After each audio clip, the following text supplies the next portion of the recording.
ছয় দিনব্যাপী রাষ্ট্রীয় শোক, জানাজা ও শোকযাত্রা শেষে ইরানের সাবেক সর্বোচ্চ নেতা আয়াতুল্লাহ আলী খামেনি এবং তার পরিবারের সদস্যদের মাশহাদে দাফন সম্পন্ন হয়েছে।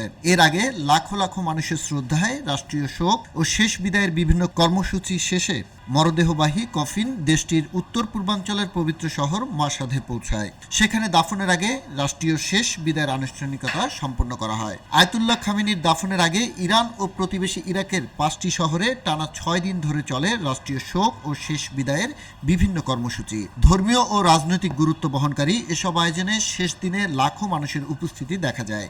শেষ দিনের শোকযাত্রা মাশহাদের প্রধান সড়ক অতিক্রম করে স্বর্ণ গম্বুজ বিশিষ্ট ইমাম রেজার পবিত্র মাজারের দিকে অগ্রসর হয়। শোকযাত্রায় অংশ নেওয়া সমর্থকদের অনেকে ইরানের পতাকা, খামেনির ছবি ও খামেনি হত্যার প্রতিশোধের দাবি সম্বলিত প্ল্যাকার্ড বহন করতে দেখা যায়।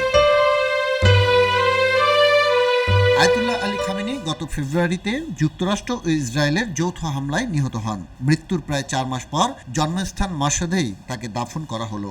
সমর্থকদের মতে আয়াতুল্লাহ আলী খামেনি শুধু ইরানের একজন নেতা ছিলেন না, বরং তিনি ছিলেন মুসলিম বিশ্বের একজন প্রভাবশালী ও দৃঢ়চেতা ব্যক্তিত্ব। পৃথিবী থেকে তার দৈহিক প্রস্থান হলেও স্বাধীনতা, আত্মমর্যাদা, প্রতিরোধের বার্তা তুলে ধরার জন্য তিনি দীর্ঘদিন স্মরণীয় হয়ে থাকবেন। খবরের কাগজ, নিখাত, নির্ভীক, নিরপেক্ষ।